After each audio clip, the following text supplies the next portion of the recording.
sala de aula é que se muda uma nação. Na sala de aula não há idade nem cor. Por isso aceite e respeite o meu professor. Olá, boa tarde. Fábio Júnior diz que promessa não é dívida, é dúvida. Como aqui a gente não tem dívida e nem tem dúvida, vamos passar a segunda parte da entrevista com Flávio Baurac e Fiuza, respectivamente, ator e diretor do filme Abraço, que nós prometemos no programa passado. No programa de hoje, você vai ver uma entrevista fantástica com o diretor de comunicação do Sintese, Joel Almeida. Joel vai falar sobre o ato unificado dos servidores públicos estaduais realizado na última segunda-feira. Obrigado por sua companhia. Está no ar a TV Sintese.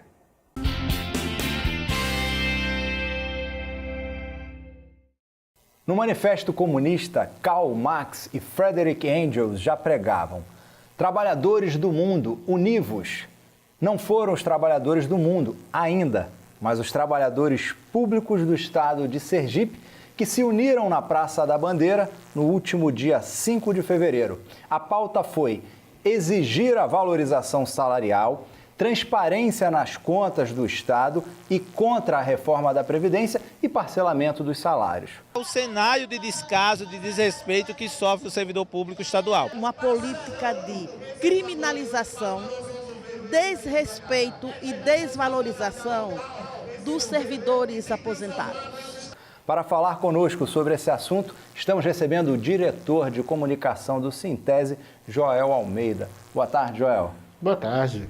Bom, na abertura do programa, do bloco, eu citei Karl Marx. Esse bom velhinho aí já anda meio esquecido, acho que está na hora de a gente começar a resgatar as ideias dele. O ato de segunda-feira passada foi bem isso, não? Com certeza. Nós fizemos segunda-feira um ato, acho que histórico em Sergipe, porque há, de fato, uma dificuldade muito grande de juntar todas as categorias de servidores públicos, porque as pautas são muito distintas, apesar de todos serem servidores públicos, né? Em muitos momentos, um grupo está lutando por um plano de carreira, o outro por uma melhoria de uma gratificação, por uma questão muito afeita à vida deles, à vida funcional deles. Portanto, é muito complexo isso, mas assim, o governo Jackson está conseguindo essa proeza de fazer coisas ruins para todos, entendeu? Ou seja, ou de não ter coisa boa para ninguém. E isso está fazendo com que todos os servidores tenham entendido que esse é um grande momento de luta contra um processo de precarização absurda do serviço público. E aí é precarização tanto em relação ao salário, quanto em relação às condições de trabalho. Para você ver, a gente tem na segurança pública uma dificuldade muito grande de transporte, e isso ele se amplia para todas as outras secretarias. Muitas escolas hoje sequer têm internet, porque o Estado não pagou. Tem muitos prédios alugados que o Estado alugou que não paga. Portanto, assim, é uma situação que a gente não lembra o período que vivenciou isso no estado de Sergipe. E estão querendo implantar o ensino médio integral, de tempo integral, já pensou com toda essa precarização? Pois é, tá tudo muito difícil. O problema do ensino médio integral, ao meu ver, é que assim, o governo Jackson precisa de uma bandeira para dizer que fez alguma coisa na educação.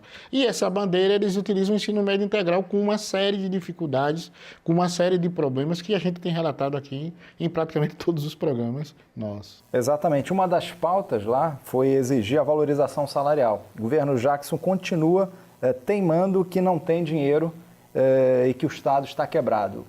Não é a verdade. Assim, primeiro, é bom deixar claro para a população. O Estado de Sergipe é um Estado muito mal administrado. É sério, é certo que tem uma crise no Brasil, mas para vocês verem, Sergipe é o Estado que... Sergipe e Rio Grande do Norte são os estados que mais sofrem com a crise. E mais sofrem com a crise por ausência de gestão, ou seja, porque os governadores são muito fracos em termos de gestão. Nós temos o estado vizinho aqui de Alagoas, que já foi um dos estados que venceu crises absurdas, enormes, e hoje está passando por esse processo de crise com tranquilidade. A Bahia também está passando com tranquilidade. O nosso problema é de gestão. Outra coisa, essa situação relativa a recurso, esse é um debate que o Fisco tem trazido, e para mim, com muita fundamentação. Por quê? O estado de Sergipe é um estado que ou está dentro da lei, da margem da lei de responsabilidade fiscal, ou passa um pouquinho. Isso quer dizer o seguinte, que Sergipe gasta menos da metade dos recursos que arrecada, porque a lei de responsabilidade fiscal trabalha em torno de 46% de gasto com folha de pessoal. E aí ativo e aposentados. Sergipe está em torno disso, 46%, 47%. Certo? Ou seja, isso quer dizer o quê? Que mais de 50% dos recursos não são utilizados para folha de pagamento. Ou seja, Sergipe arrecada hoje em torno de 600 milhões de reais. A folha de pagamento custa em torno de 300 milhões. Portanto, Sergipe teria, hipoteticamente, em torno de 300 milhões de reais para fazer por fora, para fazer uma série de coisas. Não há razão para esse atraso de salário a não ser uma má gestão. Pode ter um endividamento ou coisas mal feitas que esse governo faz a partir da má gestão. Transparências na conta do Estado também foi uma das exigências no ato. Mas o governador Jackson não deveria, por si só, ser transparente? Pois é, essa é uma das cobranças, inclusive por conta do recurso. Ou seja, se o Estado de Sergipe gasta menos de 50% com folha de pessoal, por que não está conseguindo pagar a folha em dia? Entendeu? Onde é que está sendo utilizada a outra parte do recurso que a gente não sabe? Ou seja, isso é uma caixa preta. O governo de Jackson não abre isso de forma alguma, não é transparente. E outra coisa, o Fisco está fazendo uma denúncia muito grave. Ou seja, o Estado de Sergipe está colocando na conta de folha de pessoal do ano um dinheiro que não foi gasto. Por exemplo, agora no mês de dezembro, nós tivemos o 13º dos servidores públicos, ele não foi gasto com recurso do Estado. Ou seja, o nosso 13º foi pago àqueles que foram ao Albanese pedir empréstimo.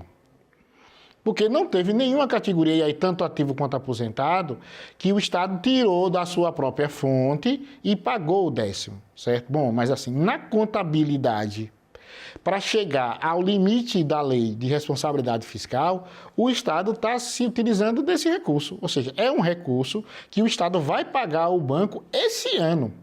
Portanto, ele não poderia colocar na conta do ano passado um recurso que ele não utilizou. E aí é para passar uma ideia de que o Estado está chegando na lei de responsabilidade fiscal. Portanto, assim, muitas coisas a explicar o governo Jackson tem. Joel, às vezes eu acho que o governador Jackson Barreto vive num mundo paralelo. Será que ele acha que parcelamento de salário de servidor público dá voto? Dá voto pro adversário. Tá pro adversário. Para mim, assim, eu acho que o governo Jackson é um governo final de carreira, é um fim, ao meu ver, muito ruim para a pessoa que tem a história que Jackson tem na política, mas ele, infelizmente, foi um governador que se transformou no pior governador da história de Sergipe e, para mim, ele saindo governador, a população vai dar a resposta, certo? E eu espero que dê uma resposta bem feita, ou seja, que a população de Sergipe escolha um adversário para dar o voto, mas um adversário comprometido com o povo de Sergipe e com os trabalhadores desse estado. Joel, eu tenho a impressão que a reforma da Previdência já está na UTI. Será que ela ainda tem alguma chance nesse ano eleitoral? Olha, na minha avaliação, o governo Temer vai tentar até o último minuto, né, da prorrogação. Ele vai tentar, mas eu acho muito difícil, né? Os deputados estão com muito medo de votar. E isso conta também, obviamente, pela pressão que foi feita pelos trabalhadores durante todo o ano. Exatamente. E continua fazendo esse ano, certo? E como é um governo altamente desgastado, o governo de Temer, rejeitado pela população, e num ano eleitoral, os deputados vão ter mais cuidado nesse momento. Portanto, eu acredito que a reforma não passa.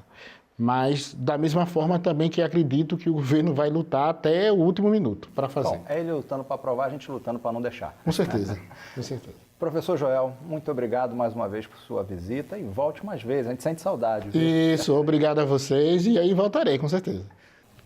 Bom, vamos ver agora a continuação da entrevista que começou aí ao ar no programa passado com Flávio Baurac e Fiuza, respectivamente, ator e diretor do filme Abraço. Divirtam-se.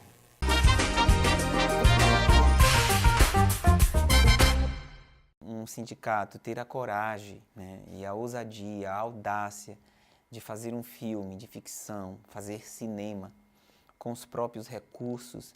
E quando eu falo próprios recursos, não é apenas financeiro, é humano. Né? Tem muita doação de muitas pessoas, né? Eu quero dizer no sentido de se entregar, de não estar pensando em cachê, sabe? De todo mundo de mão, a questão do abraços mesmo, né? Do povo, né? Dos atores se reunindo, dos professores participando. Então tem muito dessa entrega de todos nós. Tem, sim, tem. Toda a equipe do filme que está produzindo o filme, todos os profissionais, os técnicos, os atores, eles aceitaram participar do projeto pela proposta do projeto, né? Então, eu tenho profissionais do Rio de Janeiro, de São Paulo, que a gente não teria como pagar esses profissionais de forma a nível, o cachê que eles receberiam. Né? De mercado. De mercado. A gente não teria como pagar. Então, todos eles são coprodutores do filme, de certa forma. Então, assim, tem uma professora de Neópolis, que eu não me recordo o nome, todas as gravações ela traz o marido e os 2 filhos, todas as gravações ela vem participar da produção do filme. Então, esse desempenho humano não tem como ser medido, né, na produção desse filme. Então, o valor de produção desse filme é incalculável. Preciso agradecer também todo o apoio que o filme está recebendo, né, dos órgãos, das instituições. Então, o presidente do Tribunal de Justiça, o presidente do Tribunal de Contas, o presidente da Alese, né, a Casa Civil, ou seja, a gente faz um agradecimento muito grande a eles, porque a cultura, nesse momento, ela está à frente de todas as questões, inclusive questões políticas. Né? Então, a cultura, ela ficou em primeiro lugar na produção desse filme, e todos estão apoiando porque entenderam como um projeto cultural. E é assim que tem que ser, né? Bom, já estamos próximos do final. Queria só que você me falasse ainda, o filme ainda tem algumas cenas a serem gravadas, queria que você falasse mais um pouco dessa duração e se já tem aí a previsão para a estreia do filme. Nós filmamos até o dia 17 de fevereiro, né? Tem muita estrada ainda para a gente poder percorrer, que agora é nos municípios, né? Vamos rodar o interior do estado. A previsão de lançamento do filme é 8 de setembro, que é o dia do aniversário do Sintese. Provavelmente vai ser lançado, como foi o Carregadora de Sonhos, no Teatro Tobias Barreto. Documentário esse feito também dirigido por você. Foi. 2010, né? 2010, o Carregadora de Sonhos. Então, esta é a previsão de lançamento. E ganhou, inclusive, a menção honrosa no Festival Pan-Amazônico de Cinema, não é isso? E mais importante que isso, é um filme que ele foi para 110 países distribuído. É um filme que está legendado em 3 idiomas e é um filme que existe muitas dissertações de mestrado, doutorado e cursos de graduação usando o filme como objeto de estudo, né? A Universidade de Aveiro, em Portugal, incluiu esse filme na ementa de doutorado em educação. Então, o Carregadoras de Sonhos é um filme que ele está no mundo, na verdade, né? Então, é um filme muito importante para discutir a educação, discutir o trabalho docente, discutir o desafio de ser professor nesse país. E esse filme que estamos fazendo agora, a gente ainda não imagina qual vai ser a trajetória que ele vai seguir. Estamos, nesse momento, só focados em produzi-lo bem, fazer de forma bem feita, como deve ser, e o futuro vai depender muito, né, de como o filme vai ficar. Flávio teve a oportunidade de atuar ao lado de vários atores sergipanos. Como é que foi essa experiência? Assim, desde o primeiro filme do Senhor do Labirinto e neste também, é maravilhoso, porque até eu reencontrei pessoas que fizeram lá o Senhor do Labirinto, anos depois, que tinham filhos pequenos, eu vejo, mostra uma Marmanja, é o filho dela.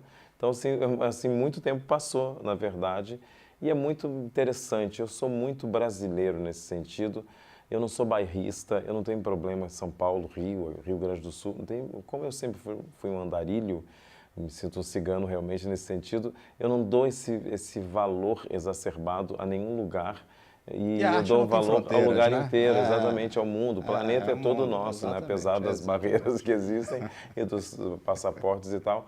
Mas eu acredito que o mundo é todo nosso e eu vivo pensando assim. Então, eu acho muito interessante esse intercâmbio com as pessoas e artistas de outros estados, porque eu acabo aprendendo cada vez mais, assim como eu falei agora há pouco, que não tem como fazer um trabalho sem sair modificado por ele e acrescentado por ele. É assim que eu me sinto cada vez que eu encontro o povo de Sergipe, que eu sou tão querido aqui em Sergipe mesmo. Eu saí do Rio há pouco tempo, quando eu vim para fazer o filme, e saí, sabe quando você sabe que vai para um lugar que você vai ser feliz, vai ser bem-sucedido, tá feliz. Vim aqui feliz, assim, e relembrando as coisas. A cidade mudou muito, né, desde o tempo que eu tive um dos últimos curtas que teve o Festival Ibero-Americano, né, que tem de cinema.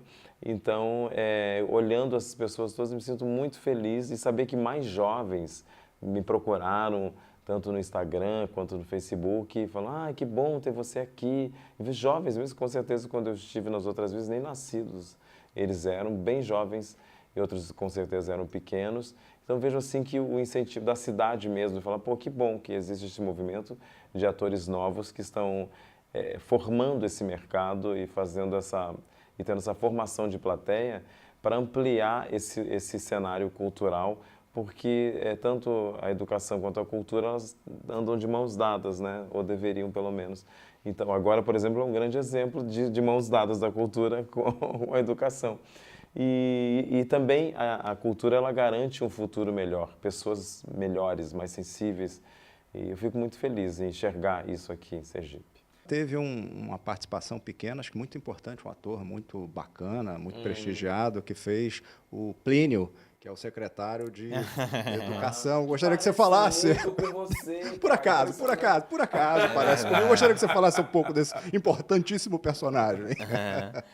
O Plínio ele Pessoal, faz... isso é uma brincadeira. O Plínio que sou eu que atuei. Eu fiz uma participação a convite de Fiuza, né, a convite de Jorge também, que fez a direção de atores. Então, dei minha contribuição e foi muito prazeroso fazer. Legal. E Fiuza também tem uma história grande. Fale pra gente da sua história. Nossa, esse programa não vai dar. Não, a minha vontade, né, que hoje não é mais uma vontade, é uma realidade, é ser um cineasta que atue dentro dos movimentos sociais, né? Esse é o meu projeto de vida, levar a linguagem artística para tratar de conteúdos sociais, né? Porque eu estudei cinema o que difere, por exemplo, um filme, né, vamos pegar um sucesso do cinema, né, Star Wars, ou qualquer outro grande sucesso de cinema, você tem uma base que é a base de conflito, né? Alguém quer alguma coisa e se esforça para alcançar isso e no final obtém ou não obtém. E isso faz com que o público acompanhe essa jornada, né, do personagem. Por que não com um grupo de professores que tem um objetivo para alcançar? A minha perspectiva de vida é fazer filmes dentro de uma linguagem artística, seguindo parâmetros da dramaturgia, da poética de Aristóteles e toda influência de minha formação, que é eu tenho muita influência de uma formação russa, né, do cinema russo, né, a montagem russa. Tenho muita influência do Tarkovsky, né, de artistas. Então, assim, o que eu quero é usar os elementos artísticos para tratar de conteúdos sociais. Bom, senhores, foi um prazer enorme recebê-los. Muito obrigado, Fiuza. Muito obrigado, Flávio. Venha mais vezes aqui em Sergipe, né? E a TV Sintese vai ficando por aqui, mas a gente volta no próximo sábado, se Deus quiser, e ele há de querer. Tchau, pessoal! Na sala de aula é que se forma um cidadão. Na sala de aula é que se muda uma nação. Na sala de aula não há idade nem cor.